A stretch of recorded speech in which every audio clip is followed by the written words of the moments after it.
J'arrive à Sime Saoud, technicien du pétrole, c'est mon métier.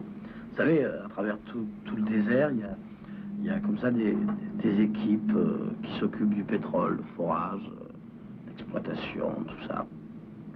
Et donc j'arrive là-bas, à Sime Saoud, je débarque. Le Far West, quoi. Il y avait des torchères avec des flammes comme ça. Et à part qu'elles font bien sûr 15 mètres de haut, quoi, et que ça brûle tout le temps, jour et nuit, ça s'arrête jamais. Et à Sime Saoud, c'est du sable, bien sûr, c'est le désert. Et là, il y a des baraques en bois sur le sable. Et autour de ces baraques, sur le sable, il y a des arbres. Parce que parfaitement, on a planté des arbres dans le désert. On fait ça, bien sûr. Alors, vous comprenez, bien sûr, les Juifs, ils ont des orangeries dans le désert, tout ça. C'est de la rigolade, parce que nous aussi, on l'a, quoi. Je dirais, chaque arbre, ça coûte à peu près, je sais pas, 100 000 francs par an, on m'a dit.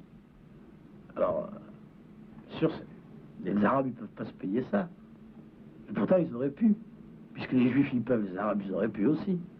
Bien sûr, si les Arabes, ils avaient fait comme les Juifs, si c'était débrouillé, ils pourraient.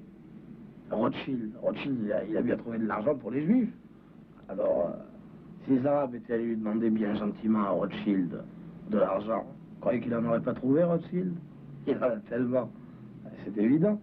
Seulement, les Arabes sont des gens qui ne savent pas demander, vous comprenez? Ils ne savent pas. Ces gens-là, ils n'ont pas de tact. Bon, alors, j'arrive à Sime Saoud, j'étais convoqué. Vous savez, dans le désert, les équipes de forage, elles sont mixtes. Il y a des Arabes et des Français qui travaillent ensemble. Comme ça, à chaque point du désert, parfois, ils trouvent des petits trucs en travaillant, des trucs de métier, quoi. Par exemple, on met un petit chiffon comme ça sur une tige, et puis la tige, elle ne vibre plus du tout. Il y a même des Arabes qui en trouvent comme ça, par pur hasard d'ailleurs, mais ils en trouvent parfois, c'est vrai. Et tous ces trucs-là, il faut se débrouiller pour les faire connaître aux autres équipes, parce que ça sert, et c'est vachement rentable, vous comprenez. Quand la tige, elle vibre plus, on gagne du temps, c'est beaucoup mieux. Donc, il y a un gros intérêt à connaître tous ces trucs-là. Alors, j'arrive là-bas, et on me dit, voilà, vous allez partir dans le désert, visiter toutes les équipes. On voit le patron, le directeur, Sime Saoud, il me dit, voilà, vous allez partir avec un gars, il s'appelle Rachid, c'est un arabe. Vous allez vivre 3 mois ensemble, vous allez faire 8000 km dans le désert. Enfin, c'était l'aventure, quoi. Il me dit, mais d'abord, il faut que vous connaissiez, et vous avez pour ça 5 jours, ici, pour vous connaître. Alors, moi, ça me plaît. Voyager, tout ça, je suis un type d'aventure. L'esprit, ça, l'aventure, ça me plaît, quoi. Et on me présente Rachid. Bon, moi, l'aventure, ça me plaît, mais avec quelqu'un qui a du tact, vous comprenez? Pour vivre 3 mois avec quelqu'un, il faut vraiment qu'il ait du tact. Voilà. Alors, avec Rachid, je vais manger à la cantine, comme ça. Moi, au début, vachement sympa pour mettre en confiance, tout ça, c'est... Ouais, ces gens-là, ils sont complexés.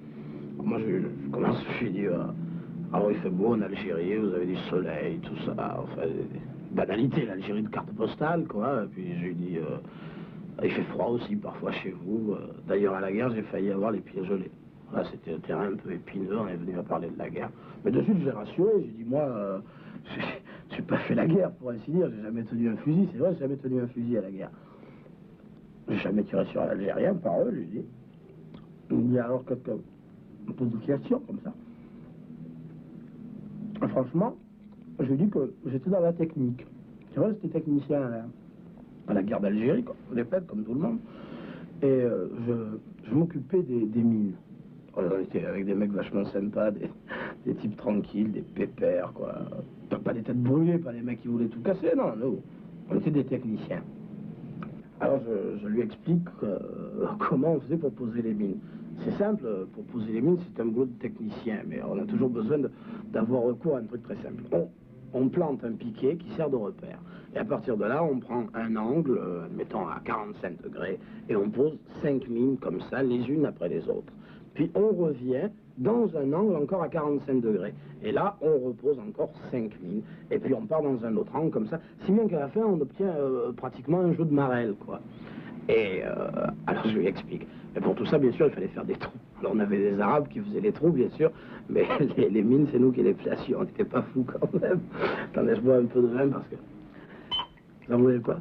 Ah, c'est bon, c'est du soleil en bouteille. Puis il est bon celui-là. Du Beaujolais village, qu'est-ce qu'il est bon. Et je lui ai dit, on était une bonne équipe, des pères tranquilles, enfin je veux pas dire des vieux, non, mais des mecs solides, costauds, qui aimaient la rigolade, on mangeait bien, tout ça. Des gars qui s'étaient dit, entrons dans le génie. Parce que dans le génie, on ne flingue pas les gars, on ne se fait pas flinguer, et puis on est tranquille, quoi. On travaillait 8 heures comme des fonctionnaires, mais sur les 8 heures, on se débrouillait encore pour tirer au cul, quoi. Voilà. Alors bien sûr, on tirait au cul, mais quand même l'Algérie d'hiver, il fallait se la faire, surtout du côté de Soukaras. Alors le Rachid, comme ça, il relève la tête, et il me dit, moi je suis de Soukaras. Alors je le regarde comme ça, et puis gentiment, quoi, histoire de lui faire plaisir, tout ça, on aime toujours bien entendre dire du bien de son pays, tout ça. Je dis, ah oui, c'est très joli, on y allait souvent faire une virée, j'en garde un très bon souvenir. Et après, le pourpoint, comme ça, il me dit, on a quelques jours encore, tu veux qu'on y aille? Alors moi, je lui dis, ah oui, ça me ferait plaisir. Alors je dis, oui, d'accord. Et nous voilà partis pour Soukaras. Mais pendant 3 jours, vous savez pas ce qu'il m'a fait? Il m'a fait marcher dans toutes les rues de Soukaras et des villages des villages environnants. Et chaque fois que tous les 100 mètres on rencontrait un gosse à qui manquait une main, un bras, une jambe, il me disait, il a sauté sur une mine. Comme ça. Et puis, il m'a dit, tiens, je vais t'amener manger chez moi, dans ma famille. Alors moi, une famille algérienne, vue de l'intérieur, je ne connaissais pas. Ça m'intéressait, bien sûr. Et il m'amène manger chez lui.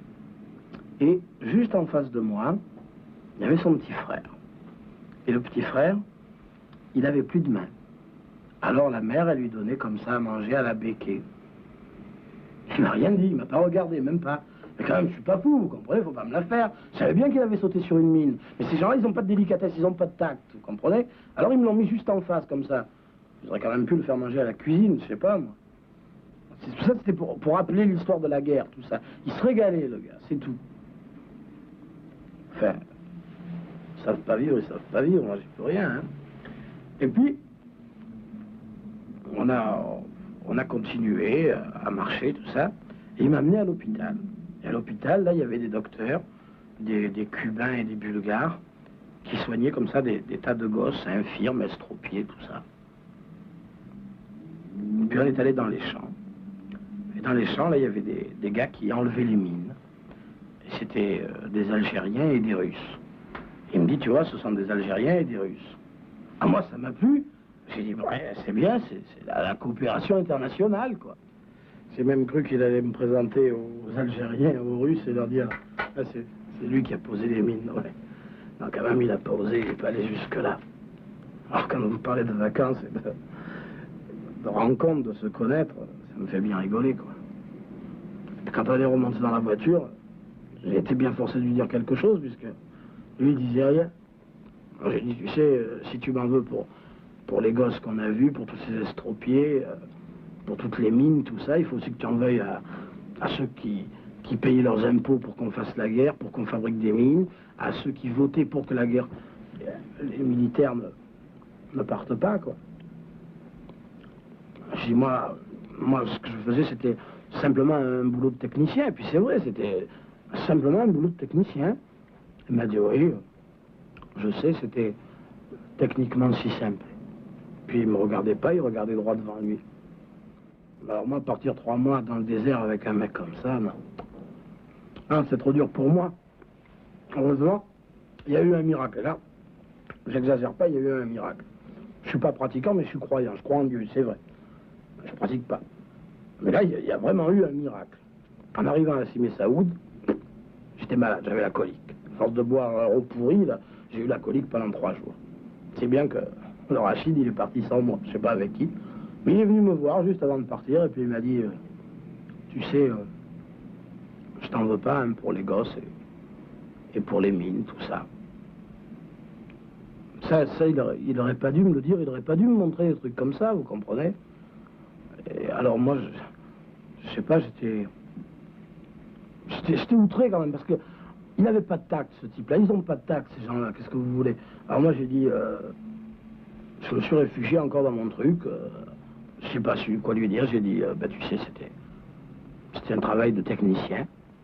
Puis il m'a regardé, il m'a dit, Eichmann aussi faisait un travail de technicien. Eichmann, vous connaissez, vous, Eichmann?